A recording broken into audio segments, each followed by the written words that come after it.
ختم ہو گئی، اللہ رب العالمین نے آپ کو اس خطابت کا اچھا ملکہ دیا، بہترین ملکہ دیا ہے کہ جہاں بھی کہیں شیخ محترم کے جلسے ہوتے ہیں وہاں پہ عوام ٹوٹ پڑتی ہے اور آپ کے خطاب سے محظوظ ہوتی ہے۔ آج الحمدللہ ہمارے درمیان اللہ رب العالمین کی توفیق اور اس کے فضل سے ہمارے درمیان ڈاکٹر عبدالغفار سلفی صاحب تشریف لے آئے ہیں۔ میں ان سے گزارش کروں گا کہ وہ ہم سب کو خطاب فرمائیں۔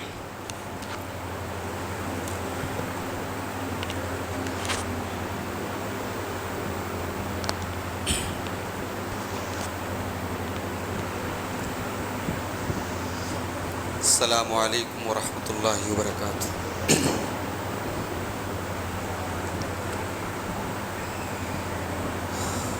الحمد للہ نحمده ونستعینه ونستغفره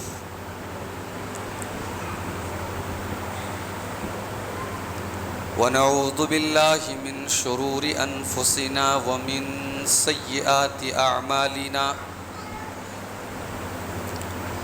من يهده الله فلا مضل له ومن يضلل فلا هادي له واشهد ان لا اله الا الله وحده لا شريك له واشهد ان محمدا عبده ورسوله يا ايها الذين امنوا اتقوا الله حق تقاته ولا تموتن الا وانتم مسلمون يا ايها الناس اتقوا ربكم الذي خلقكم من نفس واحده وخلق منها زوجها وبث منهما رجالا كثيرا ونساء واتقوا الله الذي تساءلون به والارحام ان الله كان عليكم رقيبا يا أيها الذين آمنوا اتقوا الله وقولوا قولا سديدا يصلح لكم أعمالكم ويغفر لكم ذنوبكم ومن يطع الله ورسوله فقد فاز فوزا عظيما أما بعد فإن خير الحديث كتاب الله وخير الهدي هدي محمد صلى الله عليه وسلم وشر الأمور محدثاتها وكل محدثة بدعة وكل بدعة ضلالة وكل ضلالة في النار أعوذ بالله من الشيطان الرجيم بسم الله الرحمن الرحيم ما يفعل الله بعذابكم إن شكرتم وآمنتم وكان الله شاكرا عليما وقال تعالى في مقام آخر ظهر الفساد في البر والبحر بما كسبت أيدي الناس ليذيقهم بعض الذي عملوا لعلهم يرجعون۔ صدر محترم، علماء کرام، معززین شہر مئو، محترم بزرگوں، نوجوان ساتھیوں،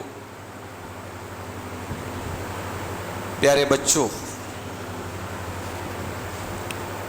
آج کے اس پروگرام میں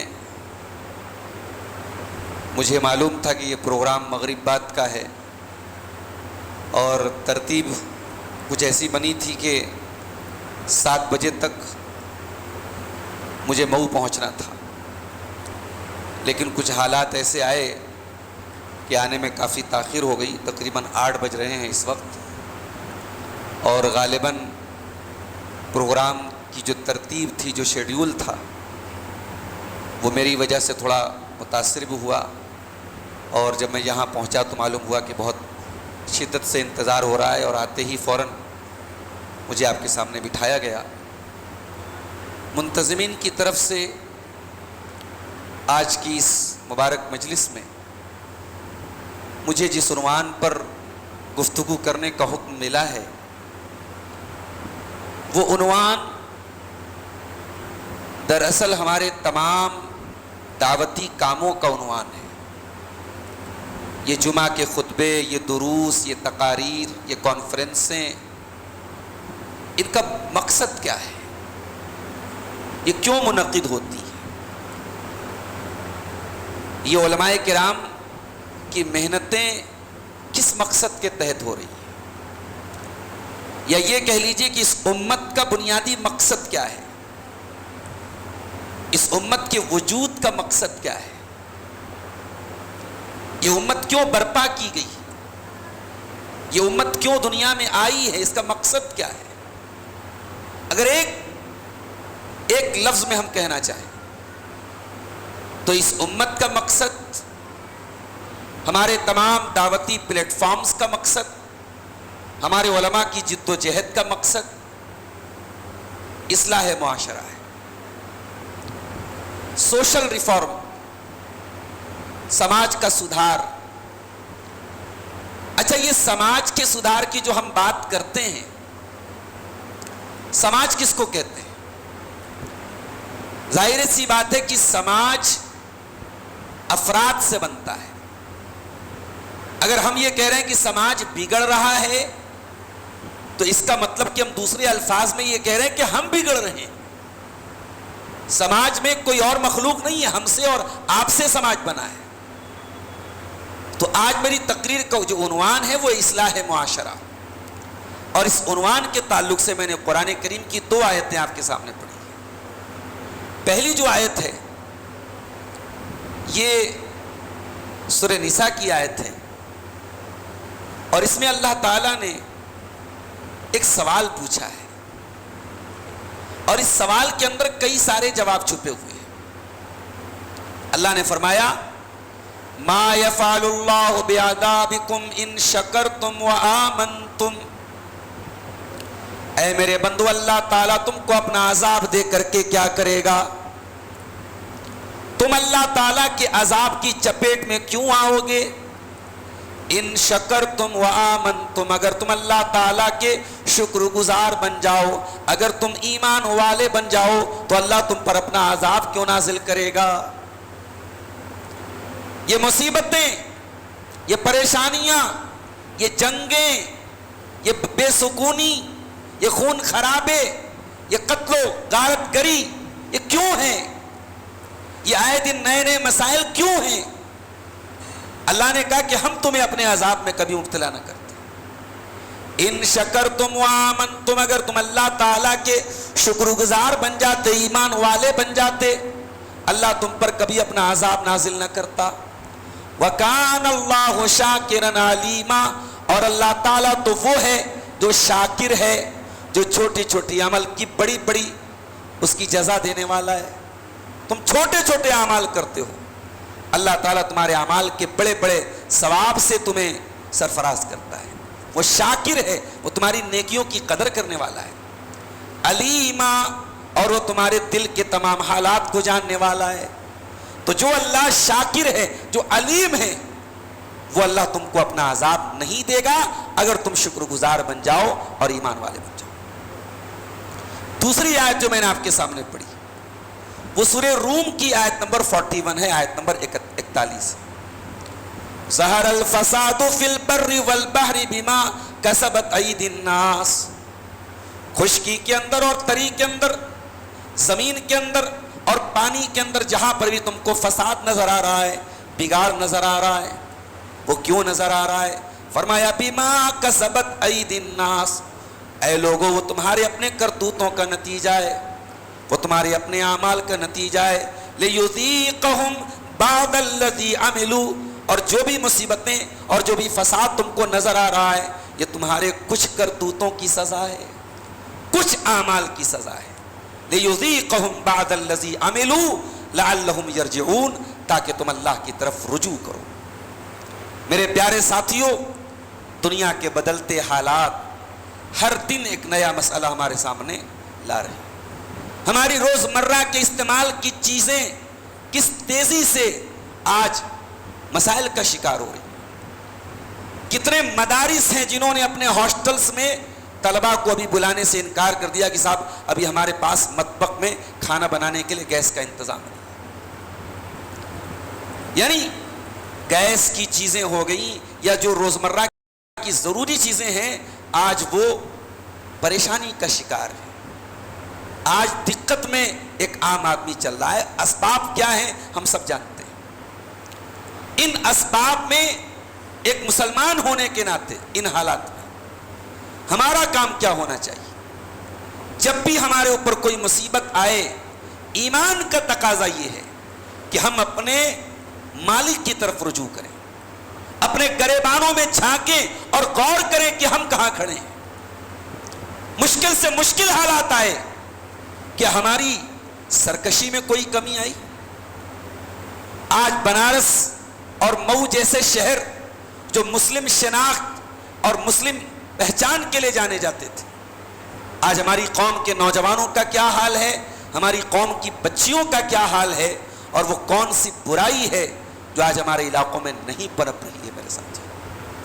کہیں نمائش کے نام پر بے حیائی ہو رہی ہے، کہیں سنڈے منانے کے نام پہ دنیا کی تمام برائیوں کو مباح کر لیا گیا، کہیں ڈھابوں اور ریسٹورنٹس پر جانے کے نام پر پوری فیملی کے ساتھ بے حیائی اور بے شرمی کا ننگا ناچ ناچا جا رہا ہے، کہیں نوجوان گھومنے پھرنے کے نام پہ تمام حرام کاموں کو حلال اور جائز سمجھنے کا لائسنس لے کر کے بیٹھا ہوا ہے. آپ غور کیجئے، یہ ان حالات میں جبکہ دنیا میں ایک بڑا حصہ جنگ کی آگ میں جل رہا ہے اور خود ہمارے ملک پر اس جنگ کے اثرات پڑ رہے ہیں، اور ہمارے ملک کی یعنی روزمرہ کی ضروریات پر جس کا اثر پڑ رہا ہے، ان حالات میں بھی ہماری بدعمالیوں میں کوئی کمی نہیں آ رہی میرے ساتھ. قرآن کریم میں اللہ نے فرمایا فَلَوْلَا إِذْ جَاءَهُمْ بَأْسُنَا تَضَرَّعُوا وَلَكِنْ قَسَتْ قُلُوبُهُمْ وَزَيَّنَ لَهُمُ الشَّيْطَانُ مَا كَانُوا يَعْمَلُونَ. میرے بندو، جب ہمارا عذاب تمہارے اوپر آتا ہے، جب ہماری طرف سے آزمائشیں تمہارے اوپر آتی ہیں، تو ہونا تو یہ چاہیے تھا کہ تم تضرع کرتے، تم گڑ گڑاتے، تم اللہ کی بارگاہ میں توبہ کرتے. وَلَكِنْ قَسَتْ قُلُوبُهُمْ، لیکن تمہارے دل سخت ہو گئے. یہ سب سے بڑی مصیبت ہے، دل کا کٹھور ہو جانا، دل کا سخت ہو جانا. اور جب دل سخت ہو جاتا ہے تو قرآن نے فرمایا وَزَيَّنَ لَهُمُ الشَّيْطَانُ مَا كَانُوا يَعْمَلُونَ. پھر گناہ نہیں لگتے، پھر برائی نہیں لگتی، پھر گناہ کا کوئی نیا نام دے دیا جاتا ہے، پھر بے حیائی فیشن بن جاتی ہے، پھر ننگا پن ماڈرنائزیشن بن جاتا ہے، پھر سگریٹ اور نشہ اس کو اسٹیٹس بنا دیا جاتا ہے. وَزَيَّنَ لَهُمُ الشَّيْطَانُ مَا كَانُوا يَعْمَلُونَ. جب تمہارے دل سخت ہو گئے تو شیطان نے تمہارے گناہوں کو مزین کر دیا. میرے ساتھیو، جب کسی کی ذمہ داری بڑی ہو، جب کسی کا عہدہ بڑا ہو، جب کسی کا نام بڑا ہو، تو پھر اس کی پکڑ بھی بڑی ہوتی ہے. ہم اور آپ اس دنیا کے کروڑوں انسانوں میں ہم وہ خوش نصیب لوگ ہیں جو دین اسلام کے ماننے والے. ہمارے اوپر ایک بہت بڑی رسپانسبلٹی، ایک بہت بڑی لائبلٹی، ایک بہت بڑی ذمہ داری یہ ہے کہ ہم خیر امت سے ہمارا تعلق ہے. کنتم خیر امت. اللہ نے قرآن میں ہمیں ہمارا یہ اعزاز یاد دلایا. اے مسلمانوں، تم دنیا کی سب سے بہترین کمیونٹی ہو. اخرجت للناس، تم لوگوں کو کچھ دینے کے لیے آئے ہو. تمہارا عمل، تمہارا کردار، تمہارا کیریکٹر، تمہارا رہن سہن، تمہاری زندگی کی ہر چیز مثالی ہونی چاہیے. اخرجت للناس، تم انسانیت کو کچھ دینے کے لیے آئے ہو.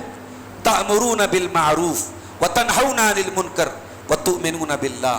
یہ 3 کام تمہارا بنیادی کام ہے.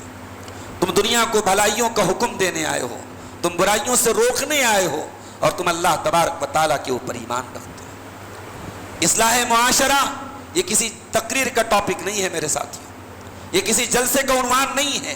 اصلاح معاشرہ اس امت کا مقصد ہے.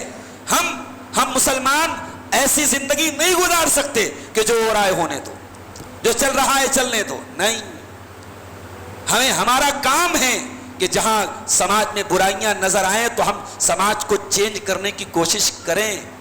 جہاں سوسائٹی میں بگاڑ آئے ہم اس بگاڑ کو دور کرنے کی کوشش کریں. ہم خاموش نہیں رہ سکتے میرے ساتھی. اچھا، اب جب بات آئی ہے سماج کے بگاڑ کی، سوال یہ پیدا ہوتا ہے کہ سماج کا سب سے بڑا بگاڑ کیا ہے، ایک معاشرے کا سب سے بڑا سب سے برا کام کیا ہے۔ قرآن و حدیث کی نظر میں، اللہ کی نظر میں، رسول کی نظر میں سماج کی سب سے بڑی برائی عقیدے کی برائی ہے۔ ایک انسان کی توحید، اس کے پاس توحید نہ ہو، اس کے پاس ایمان نہ ہو، وہ اللہ تعالیٰ کے ساتھ شرک کرتا ہو، اللہ تعالیٰ کے ساتھ کفر کرتا ہو، یہ سب سے بڑی برائی ہے میرے پیارے ساتھی۔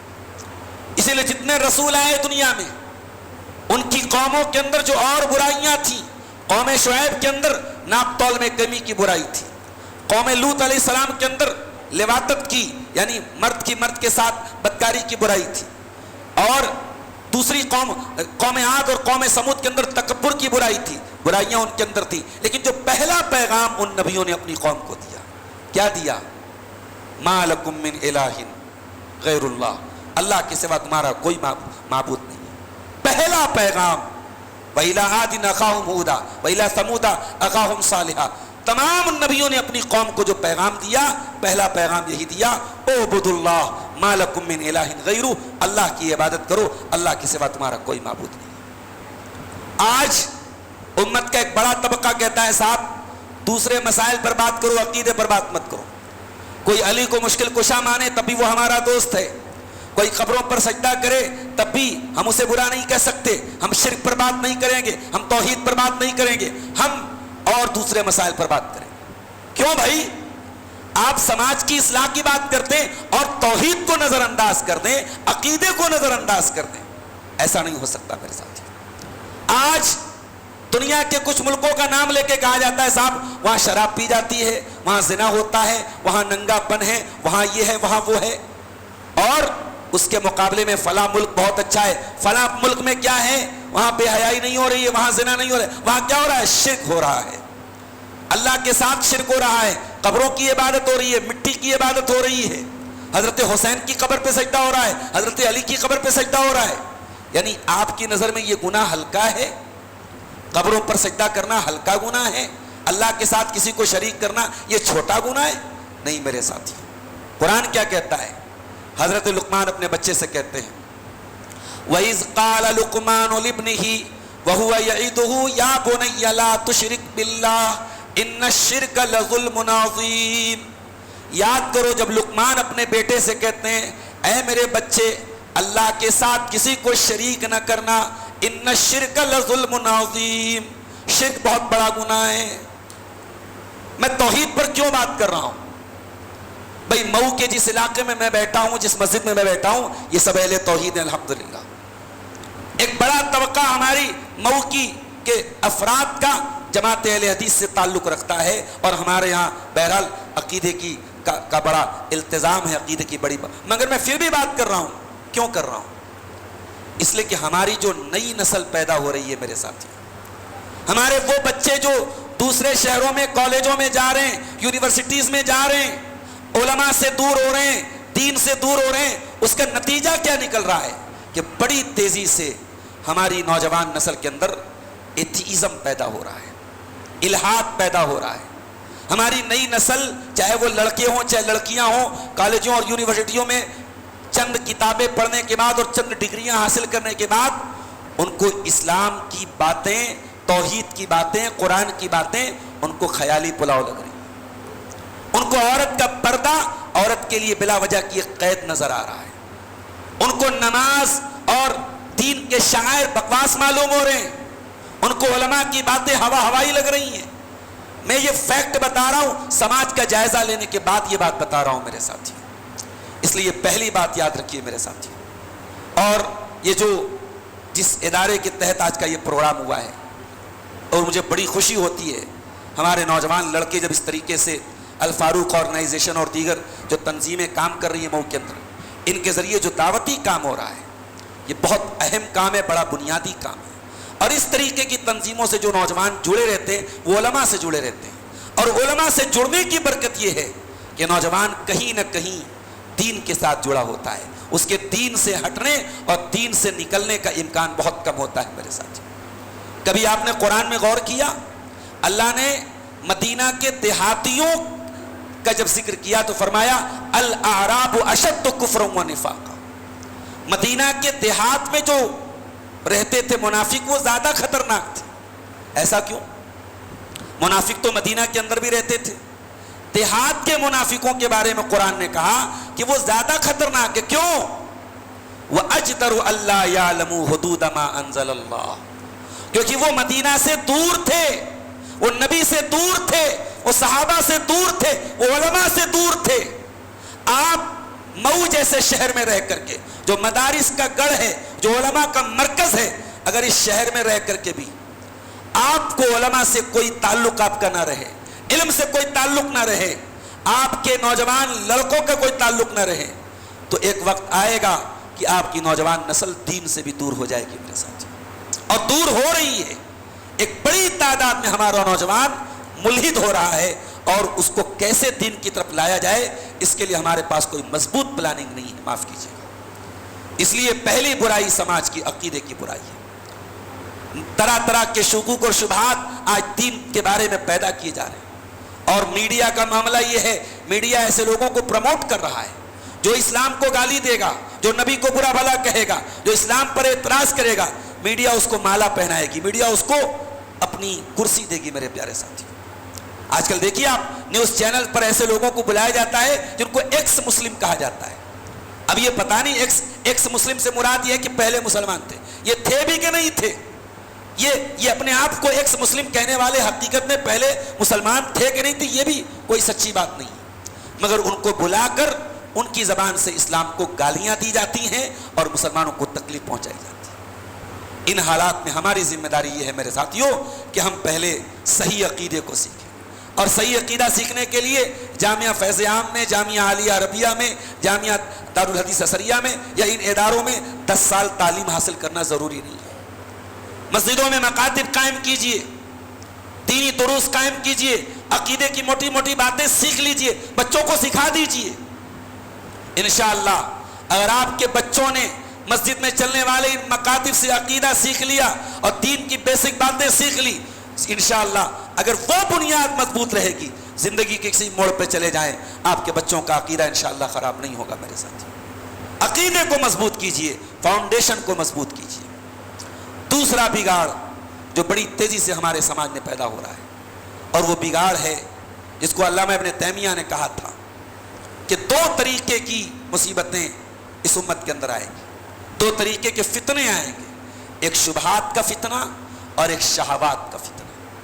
یہ جو شہوات کا فتنہ ہے، یہ جو ناجائز خواہشات کا فتنہ ہے، یہ فتنہ خاص طور سے ہماری نوجوان نسل کو، ہماری قوم کی بچیوں کو برباد کر رہا ہے. میرے ساتھ جس معاشرے کی پہچان پردے سے ہوتی تھی، اس معاشرے کی پہچان پاکیزگی سے ہوتی تھی، جس سماج میں کبھی لڑکیاں بے پردہ نظر نہیں آتی تھی، جس شہر میں مسلمان لڑکیاں اسی شرم و حیا کی وجہ سے اسکوٹی نہیں چلاتی تھی، جس شہر میں شرم و حیا اور پردے کی مثال دی جاتی تھی، آج کیا حالات ہے بنارس اور مئو کے؟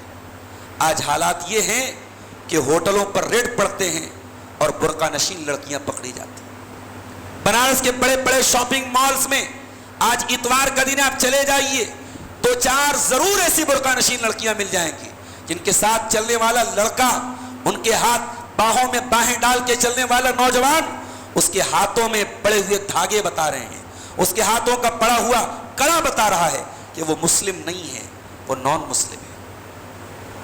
عشق و محبت کے نام پر جو بے حیائی مسلمان کے ساتھ کر رہا ہے، میں اس کو جسٹیفائی نہیں کر رہا ہوں، وہ بھی بری ہے، وہ بھی غلط ہے، مگر ایک مسلمان لڑکی کسی کافر اور مشرک لڑکے کے ساتھ اس طریقے سے گل چھرے اڑا رہی ہے، یہ اس بات پر سوال اس سے پیدا ہو رہا ہے کہ اس کا باپ کہاں ہے، اس کے بھائی لوگ کہاں ہیں، اس کے گارجین کہاں ہیں. میرے ساتھ یہ شہوات کا فتنہ اس حد تک پہنچ چکا ہے کہ سماج کے وہ رشتے جو بڑے پاکیزہ رشتے ہوتے ہیں میرے ساتھ، باپ بیٹے کا رشتہ، بھائی بہن کا رشتہ، پھوپھی اور بھتیجے کا رشتہ، خالہ اور بھانجی کا رشتہ، جو اسلام کی نظر میں محرم رشتے ہیں. بھائی کو بہن کو تو بھائی سے پردہ نہیں کرنا ہے نا، بیٹی کو باپ سے تو پردہ نہیں کرنا ہے، مگر واللہ آج حالات وہ آ چکے ہیں، ایسے واقعات میرے سامنے آئے ہیں کہ اب محرم رشتوں میں بھی اب